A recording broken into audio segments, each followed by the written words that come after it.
What's good, family? How's everyone doing today? I am so excited to be back with you today. It is day 5 in our countdown, and I am elated to spend some time with you. So, day 9, we talked about command and commanding. Day 8, we talked about observing and being in a posture to observe. Day 7, we talked about uniting with those that you love. Day 6, we talked about the word nourish and nourishing what's inside of you. Now, today, before I give you the letter and the word of the day, I want to throw out a few scenarios to you and we'll kind of go from there, okay? So, let's just say that you are getting ready to purchase a new home, or you're getting ready to prepare for a big move, or you're writing a new book. Maybe you're opening a new business, or maybe you just have some major life decisions upon you. The word that we're going to be talking about today, it makes all of those things, it puts them all in common. Now, there's one key component in getting what God wants for you, and it's trust. Trust is our word today. T stands for trust. Now, you may be saying, well, yeah, you need trust, but you need God. Well, I would say this. You do need God. You need God if you're going to open a business. You need God if you're going to, write a book. But you also need to trust in yourself and your abilities to get it done. So I would couple the two and say, you need to trust yourself and trust God. Okay? So many of us, we're at a point in our lives where we have placed trust in people, in their opinions of us, in their love for us, in the words that they've said to us. And the assignment that God is giving me today to give to you is that you need to begin to trust yourself and trust your mind, and the things that God wants for you can be accessed when you take a reliance off of people and put them on him. Okay? So, yes, trusting in yourself is pivotal because it keeps you in the realm of staying humble. It keeps you open to receive, and it keeps you hungry for what is coming next. When you are trusting what you are feeling and you're trusting what you're hearing, okay? So you are more than capable. You are more than able to accomplish what you've been thinking about, what you've been dreaming about, what you've been writing about, what you've been talking about, what you've been praying about, what you have been spending so many countless hours preparing for. Yes, you have the ability to launch it forward in this new year. Now, here's the thing about trust as it relates to the last few days in this year. We have 5 days, and after the next couple of days, we will be embarking upon a new year. So if you can start trusting what's inside of you now, by the time you get to 2019, you will already have a head start into your future, a head start into your career. Okay, so I want you to trust yourself. Yes, you are smart enough. Yes, you are talented enough. Yes, you have what it takes to go after what it is that you want to do. And so the two scriptures that really kind of just allowed me to know that this is where I needed to go today was first Proverbs 3, 5, and 6 that says, trust in the Lord with all thine heart and lean not to your own understanding, but in all your ways, I'm going King James Version here, acknowledge him and he shall direct thy path. So if you are trusting in the Lord, you can't lose, okay? And so, but not only that, looking at yourself and going to Philippians 4:13 that says, I can do all things through Christ that strengthens me. What do you mean all things, Summer? I mean, you can write the book.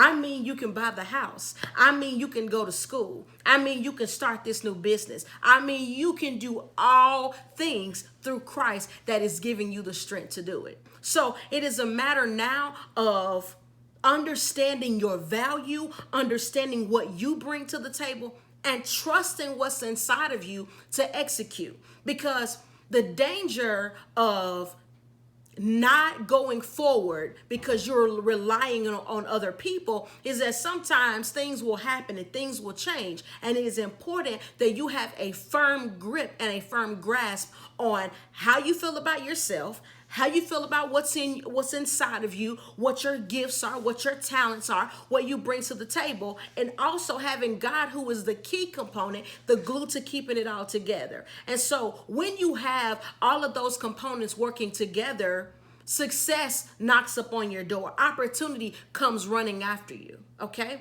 So a biblical character that I really want to move into tonight to really talk about what it really means to trust is Abram. Let's start with Abram, okay? Abram received a major instruction from the Lord. And with this decision, it required him to not just, think about himself, but he had to think about his family. He had to think about his country. He had to think about everything around him. Okay? But in this moment, the instruction from God was for him to leave his land, his country, his relatives, and his father's household in order for God to direct him to a land where he was going to show him. Now, so many of us don't even want to get on an airplane. But no, Abram was instructed to go away from everything that was familiar in order to go to a land that God wanted to show to him. Now, this is pivotal and key when it comes to trusting, because Abram had to trust that he heard God, number one. And he had to trust that if God told me to go, I can't sit here and think about, what's my father gonna think, or what's my mom gonna think, or what are my cousins and my brothers and what are they gonna think? No, he had no time to think about that. He had to trust the voice of God and the voice of God in his life. And so he obeyed the instruction, got there, and God had a land prepared for him. Now, let's move on years later, when Abram's name has now been turned to Abraham. Okay? Abraham was then later asked to go up this mountain and sacrifice his son. Now, listen, I don't care where you are and what you're doing. If you got a baby or you got children and the Lord tells you that, hey, you need to go sacrifice, or you need to do any level of harm to your child, it will be very hard if we're if we're just human to think of or even fathom or imagine having to do that. But no, Abram went up that mountain trusting God, trusting that God told him to do it. And he was preparing the sacrifice and getting ready to make Isaac the sacrifice, when the same voice that told him to go up that mountain and to do that, the same voice, an angel came and said, you can stop. I got a ram in the bush for you. Now, why am I saying that? I'm saying that because, again, Abraham had to have trust in God and in himself to actually be able to take the task and the instruction that God gave him and to complete them to the full. So why am I saying that to you? Because maybe you haven't been tasked to kill your son, or maybe you haven't been tasked to get up and move to a whole nother country, but maybe you've been tasked to write the book this year. Maybe last year, going from 2016 to 2017, or maybe going from 2017 to 2018, maybe you had an idea to write a book, and all this year you haven't written a book, or you've had moments where you've written a chapter or two and you didn't do it because you didn't trust the intellect that was coming out of you, or you didn't trust what people had said, or maybe people were dumping on you so much that you couldn't focus, or maybe you were so busy thinking about what wasn't going to work that you stopped actually moving into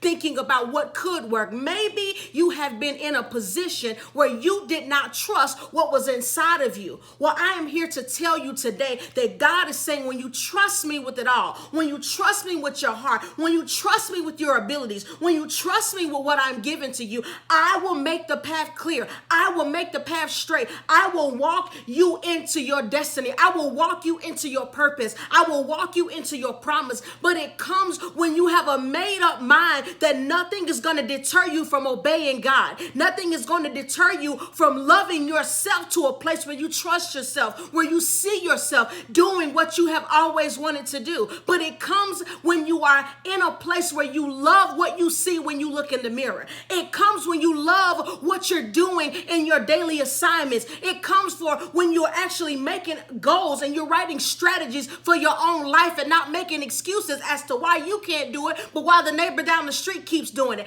God is saying that this is the moment where he wants you to gird up your loins, gird up yourself, and go after what he's called you to do. Why? Because you don't have any other option but to win. Go and win, people of God.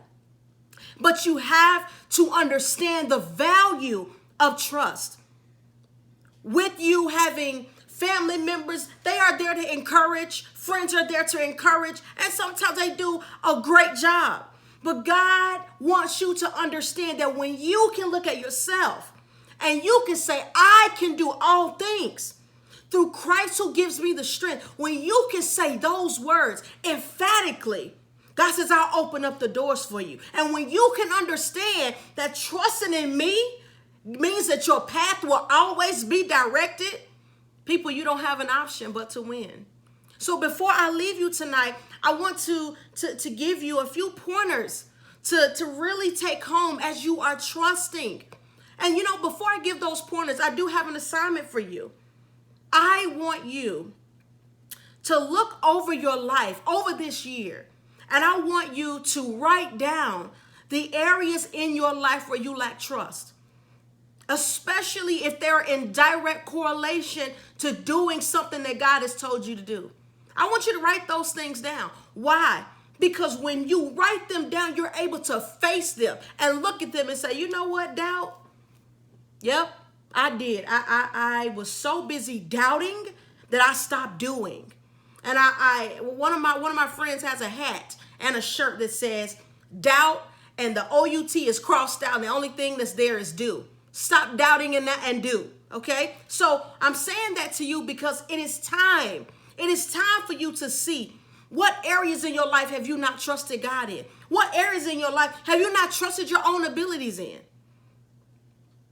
And start challenging yourself to go after it. Okay? So again, just 4 takeaways, 4 things that I want you to understand and why it is important for you to trust yourself and to trust God. The first one is because relationship dynamics will change. Meaning, in layman's terms, people change. Things change. Okay? What and who inspired you and pumped you up and was your biggest cheerleader in this season, they may be nowhere to be found in the next season. They may actually not even want to be in your life in the next season. So it is important, it is imperative that you understand that things around you, relationships, friendships, partnerships, those things change. And if you depend on those relationships and friendships and partnerships to define your relationship or define whether or not you're going to move into what God has told you to do, man, you have a long road ahead of you. Okay? So recognize that relationships change. Number 2, opportunities will not keep coming. Okay? Now, I say that because sometimes we'll know we're supposed to be doing something, and God will present one opportunity and we'll be like, oh man, I just don't feel like I'm ready. Or he'll present another opportunity and we'll start making excuses. Listen, people, time is of the essence. God is not obligated to keep speaking to you about the same thing. He is not obligated every day to wake you up and say, hey, you're supposed to be writing the book today. He's not obligated to keep speaking to you. He gives an instruction, and his expectation is for you to do it. Now, he will give you gentle reminders, but sometimes you have to recognize that God has given you something to do, and you don't need another prophetic word. You don't need another preacher to tell you. You need to go do it, okay? So understand that opportunities will not keep coming. There is going to come a time where what you don't do, others will do. Because the Bible even talks about it. Will the rocks cry out? Are you going to allow a rock to cry out in your place? Because what you won't do, God will find another person to do. Just as he provided a ram, he will provide another person who's willing and able and ready. Okay? So understand that. Number three, self-love is the best love. Listen, when you are loving on you and you are daily affirming yourself and you are daily stating that you are capable and you are able, you have the tools in your artillery to be successful. Okay? So start loving on yourself. Start loving on the ideas that God has given to you. Start trusting in your abilities. It's so beautiful when you stop sitting on the sidelines watching everybody else win and you get in the game. One of my greatest mentors says to me all the time, it's not about founding or being the first to the conversation. It's about adding your voice to the conversation. Because the conversation that you need to be inputted in is probably already started. It started maybe years ago. It's not about you walking in and you creating something new. It's about you taking what's being created and putting a new spin on it. But you can't do that when you're busy doubting yourself, when you're busy not trusting how good you actually are. Take the time to love on yourself. Take the time to affirm yourself. Take the time to affirm your abilities. Okay? And last but not least, you deserve to win. Yes, you, I'm talking to you. You deserve to win. With God and you have no choice. You plus God is the majority every time. If you trust in God and you trust in you, you can't help but to win, and you deserve it. After all, you've had a crazy year. After all, you've had a jacked up past. After all, you've had a not so friendly life. After all, you've had a lot of pain. After all, you've had a lot of mistakes. After all, you deserve the best. After all, you deserve to win. After all, you deserve to have the fruit of the land. After all, you deserve to be the head and not the tail.